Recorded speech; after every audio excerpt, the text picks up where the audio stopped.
Welcome to the Amazing Authorities Podcast, where game changers, visionaries, and category leaders share how they built their brands, platforms, and global influence.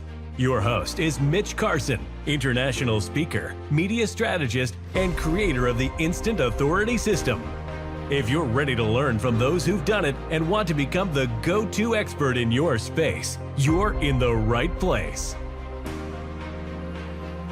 Hadley Nightingale is our guest today. Now, what's interesting about Hadley is he's from a very small country, but he's growing and expanding in a big way. So sometimes big packages start out as a small package and grow internationally. We were having a little bit of a pre-chat about his property business, and he's got some tremendous sayings and cliches that I took notes on already. We're going to unpack these, but Hadley, welcome to the Amazing Authorities Podcast. You've certainly earned a spot right here today.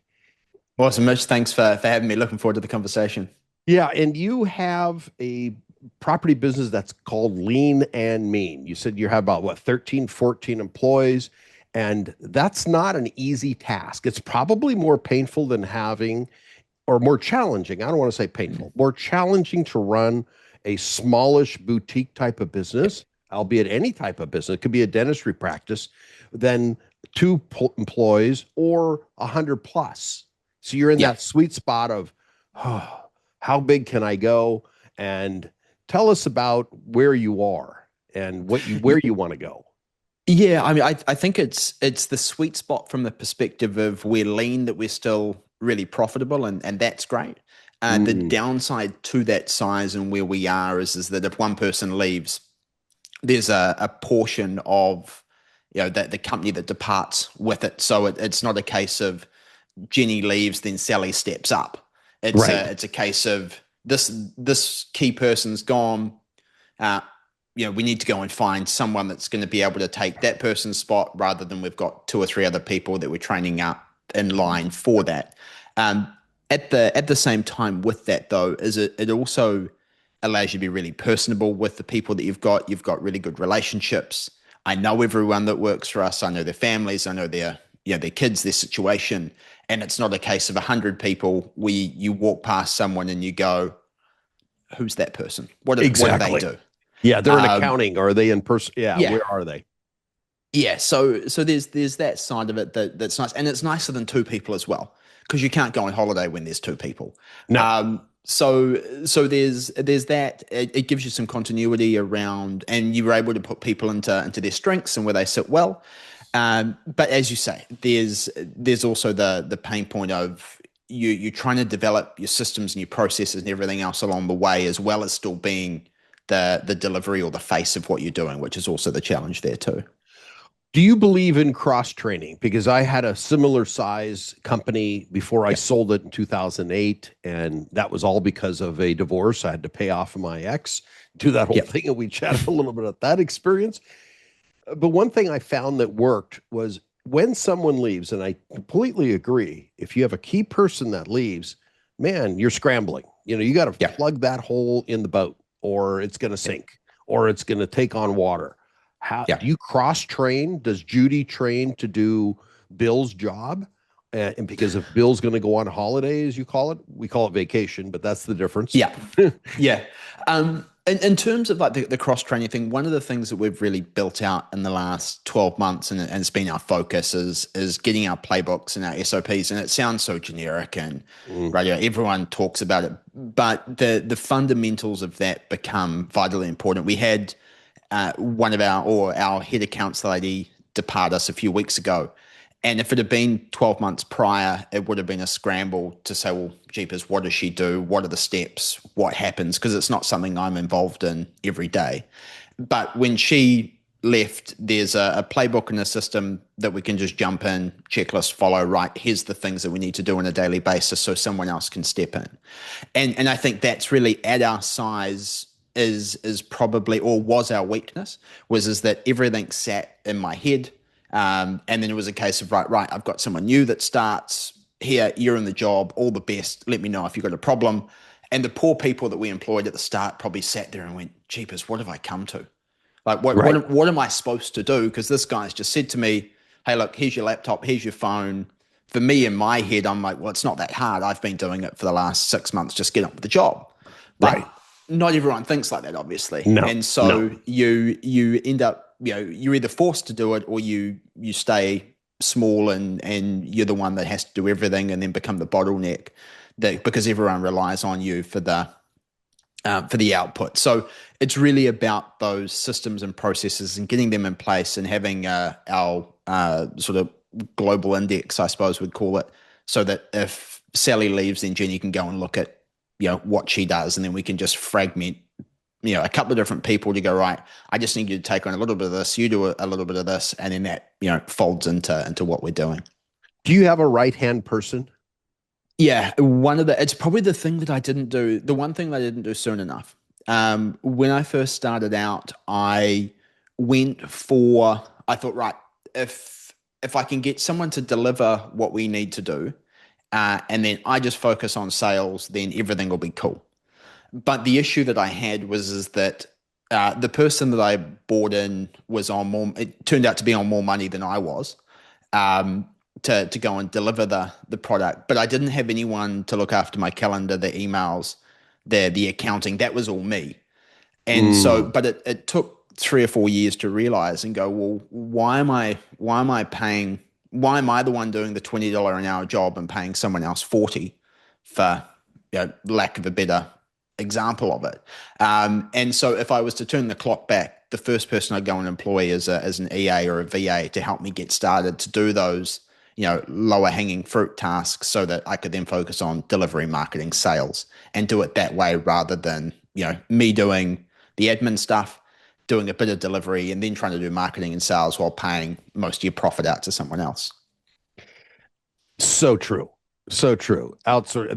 That's a leverage component. When did you decide, where were you in your business starting out? I presume you were a rep first, working for another property agency, or did you just leap into this out of university? No, this is no. So what happened was, initially when I left school, started out farming, then moved to Australia because I'd bought a property in 2007 that wasn't a great property.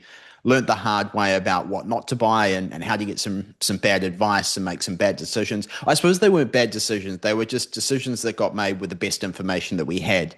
But learning points. Yeah. If I knew then what I know now, we never would have touched it. And so I moved to Australia for a period of time, trying to dig myself out of the hole that I created. Came back to New Zealand and worked with like Legacy Education, Robert Kiyosaki, his brand, for a period of time, and then saw an opportunity to start up a buyer's agency business in New Zealand, or sourcing agent as they call it in the UK, because there's just none here. So then started that, and then we started to grow that. And then I had some clients that were expats, or one client in particular who turned around and he said, hey, look, I've got 20 properties. I want them all managed by one person, not 5 different companies and 5 different areas. Can you manage them for me? And me, being the opportunist that I am, went, yep, cool, no worries, let's go. Oh boy. And they were international? So he lives in Qatar. He's a Kiwi guy, lives in Qatar. And these are across, parts that we were operating in New Zealand with our team of 2. And so it's only New Zealand he had these properties. Yeah. Okay. Yeah. Okay. That's easier. All right. Yeah. Sorry. Yeah. So only New Zealand. And I said to him, look, this is the first time that we're doing it. And he goes, look, everyone in life needs a hand up from time to time, or someone's always helped someone. So here's your opportunity. I'm willing to work with you so that we get this right. So I went home and I told my wife and said, hey, guess what? Just had a great chat this morning. By the way, we're now property managers. And wow. She had a few choice words about it. And because she's like, in my mind, I'm like, look, this is great. Was this your current wife? Yeah, my current wife. Yeah. Okay, got it. Yeah. Yeah. So I was like, right, cool. We'll this is what we're going to do. And of course, in her head, she's very systems, process, how are we going to do this? And I'm like, well, look, let's just build the plane as we go. whereas she's more, hang on, let's just take the foot off the gas a little bit, and because she's the one that executes on Okay. stuff. So yeah, so that happened, and then we got through that, and then about 4 months later, the same guy said, "Oh, you've just bought me another 5 properties. I've got I've got renovations that need to be done. So if you can project manage them for me, that'd be great too, and just tell me Oh what you're going boy. to charge So me." now you're in Yeah. project management. So once again, Nay, guess what? And she wasn't amused. And I look back at that, and it's a great story, and we survived, and it's profitable now, and life's good, and I wouldn't trade the property management for the world. Um, but the thing with it is that it's and I think it's the really easy thing to do is you're like, right, we're making a little bit of money here. Oh, if I can just get that to, at the time, like 20 grand, if I can get the property management to 20 grand a month, and then I can do 20 grand a month with the projects, then that's going to give us about 100, and then we're going to make 1.2 million. Right. That was And your you've quick got, math. yeah. And you've got, like, it's simple, a simple roadmap. Except it doesn't work like that. Is the thing. Murphy comes into place, doesn't he? Yeah. You have one that goes really well, and the other two suck all the profit out of the one that's making you money. And so it was an interesting learning experience, but that's how we got to where we are. Well, so you don't regret the experience of getting there. Sometimes you have to throw a lot of mud at the wall so it sticks. Yeah. And does your wife acknowledge today that it was a good move because you may have gone through the pain of learning the business that you had no business getting into at that time, but now it pays the bills and then some? 100%. Yeah. Okay. Most definitely. I think we're I mean, we've just had a little one. Well, she's just had a little one 6 months ago. She doesn't need to go back to work. So, which is we're very, very fortunate not to be able to do. So no, she's now very, very happy with where things are at. It was just sort of at the time that this happened as well, is that we were at, I say, like a team of like 3 people, and then we're just taken on 2 new sort of startup roles that were like, didn't really know how to run, but the guy was like, I'll give you a chance. And so we didn't have the people to scale that. And I remember having a conversation with my parents own a business. And I said to them, I said, like, what do you do? We're at the situation where I've got all the stuff. I'm busy. We're working 13, 14, 15, 16, 17 hours a day to try and keep everything going. Plus, like I said, the divorce stuff was happening as well. Oh man. And like, what do you do? And their response was, well, you've just got to work harder. And I went, well, that doesn't quite make sense. There's only one hand you're telling me I'm working too hard, then the next sense you're telling me I need to work longer. And so it really comes down to the thing of, it is like, you've just got to change your thinking and go, well, how are we going to do this? Who do I need to get on board? And like I said earlier, it really came down to most of our staff were making more money than we did for the first couple of years. And I mean, things have changed with that now, but it was that initial growing thing of, hire operators and then me take care of the admin, where if I could reverse it, it would have been done, in the opposite way, to get the VA to help me out with those base tasks and then step up the ladder. Yet you wouldn't be sharing about it on this podcast today 100%. had you gone perfectly. And I've interviewed quite a few people in my years, known a few people, because as you said, the more hands you shake, the more money you make. Yeah. And I love that expression or saying. It's so true. Where did you create this opportunity with this man that said, I'm going to give you an opportunity? You had to have done something. Let's go back to where did you meet this guy who's now living in Qatar, who's a New Zealander like you? Yeah, so it was a referral through a mortgage broker. We tend to work heavily with them, and he was looking for someone that could help him out with what he was doing. And I think the key for him is that he's got a saying that no one knows how much you care until you show them how much you care. Right. And so I think the thing for him, he's big on relationships. He is big on people delivering on what they say they're going to do. And I think for him, we at the time when we met him, he had three properties, and about sort of 13 doors at about a $2 million valuation. Okay. We've grown that out now to 35 and just under 10 in terms of portfolio growth in the last 3 or 4 years. So we've under-promised, over-delivered on that. We've always done what we've said we've done. And I think the biggest thing with that too is that if something's not quite right, or we have made a mistake along the way, like everyone does, then we're always the first people to go, hey, look, we got that wrong. I got this wrong. This is my mistake. This is how I'm going to fix it. And it happened yesterday with a client where there was a missed invoice. There was some penalties that got put on it. And the client rang up about it, and we're like, well, our person was talking to the client, and we're like, right, we made the mistake. We'll just pay for it, get it done. It's not great having to pay it out, but at least there's no battle between us. And no one can get fired up at you when you're like, hey, look, I've got this wrong. This is how I'm going to fix it. This is what we've done to repair it. Let's move on to the next. So I think that attitude and working with him that closely was sort of the base for that. Plus, he's a likable guy, like me, and I'd made him a heap of money, so he was also a happy man with that. Well, then there was truly a win-win. But I like this saying, and I want you to comment a little more. The more hands you shake, the more money you make. Yeah. Tell us, is that called networking, or is it just being a good guy, or what? Both. I think it really, for me, what it comes down to, and when I first started out, I had a guy that said to me that if you go out and you meet 15 people a week over 52 weeks of the year, you'll be known as the guy that does X in the area that you're working in. Okay.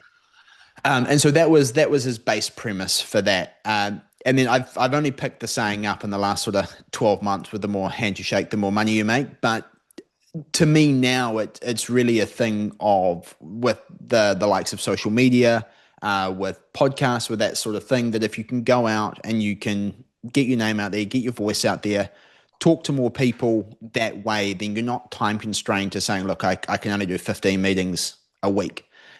You've got more options to go and do that. But then I think you can also add a lot more value to a lot more people as well through the channels that we have now, as opposed to sort of what was available 5 or 10 years ago.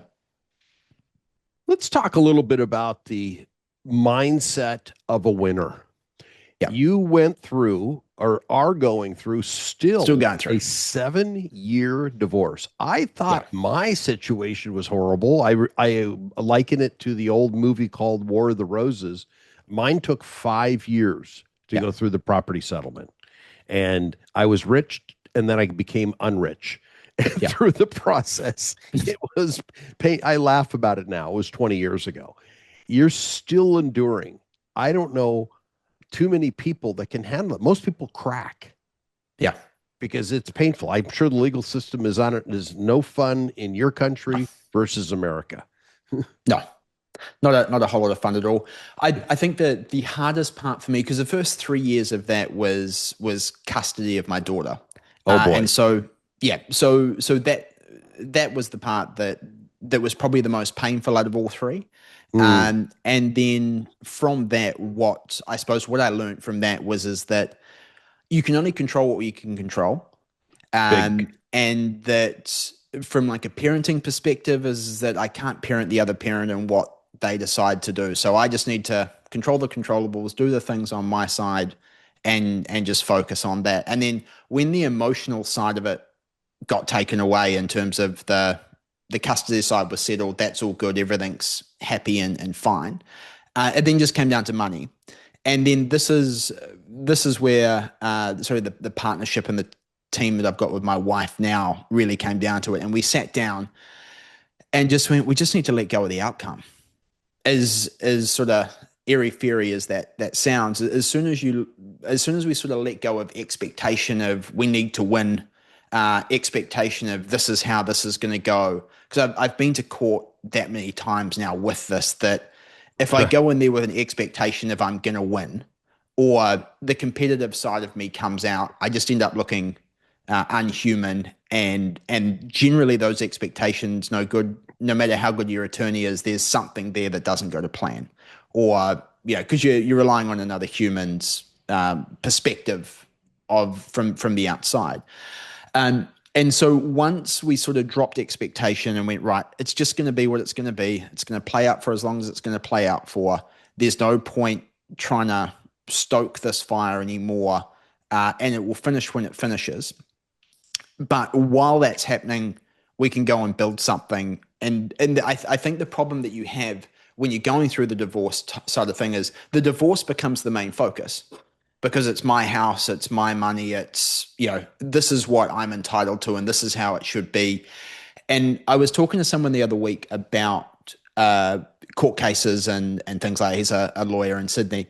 And he was saying that most of his clients, that they could win $10 million, or they could have a claim for $10 million.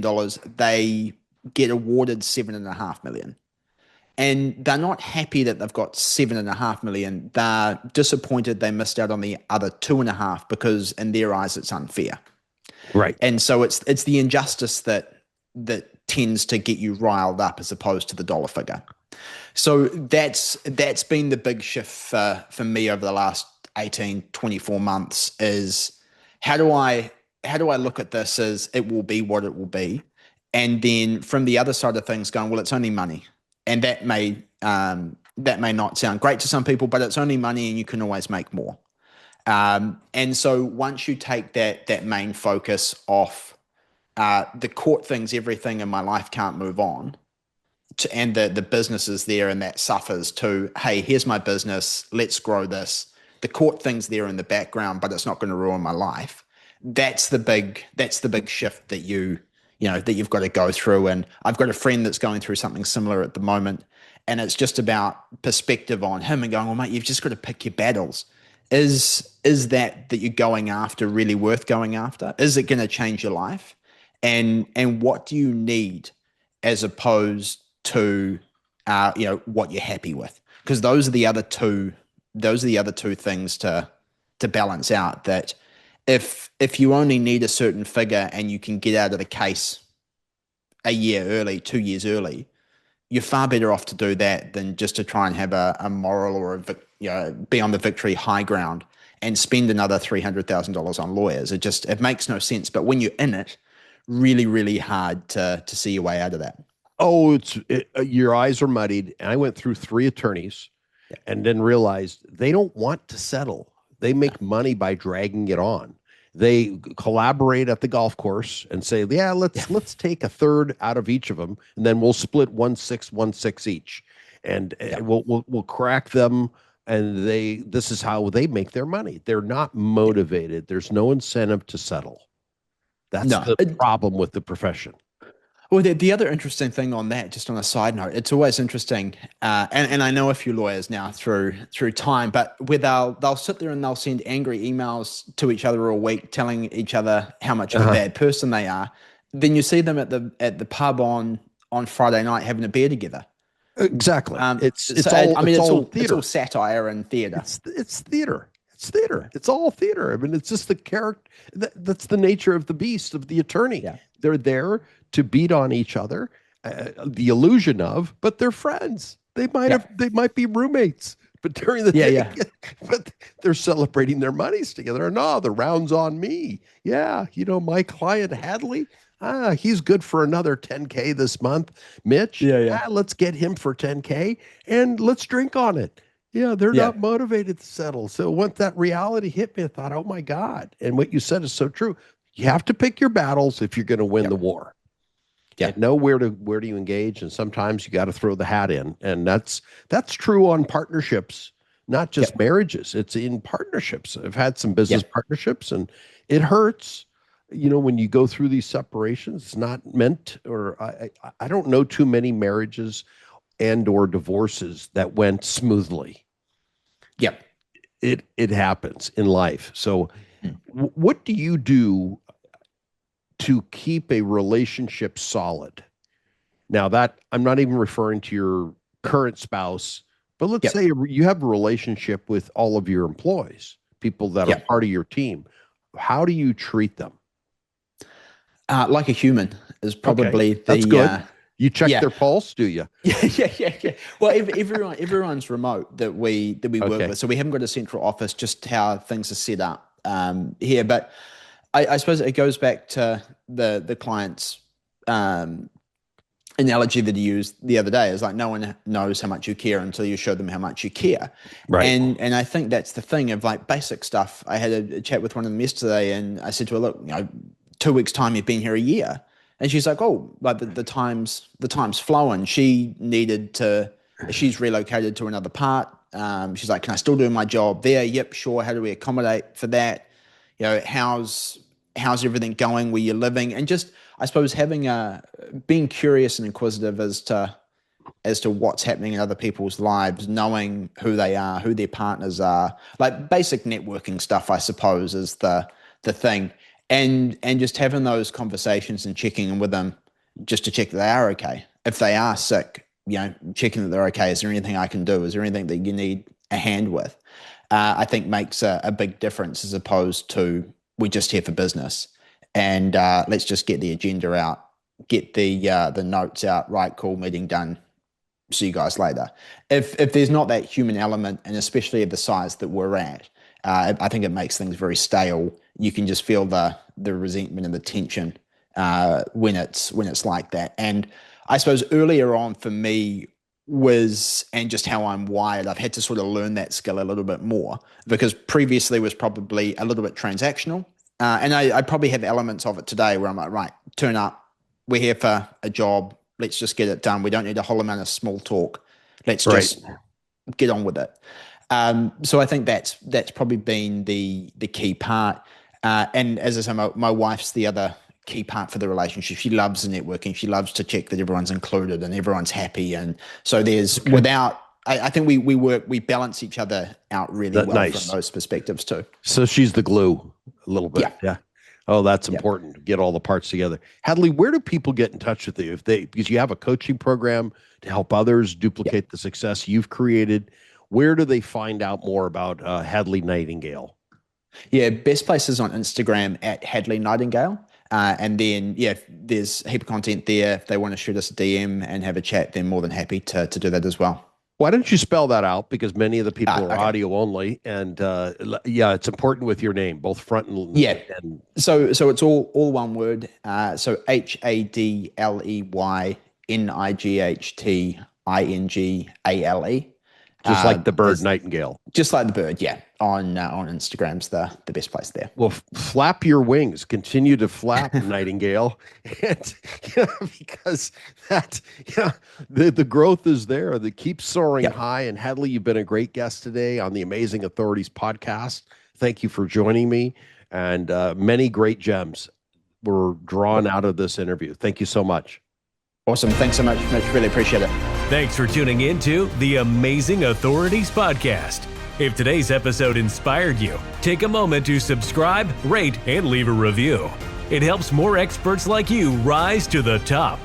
For behind-the-scenes access and free resources to boost your authority, head to MitchCarson.com. Until next time, stay amazing.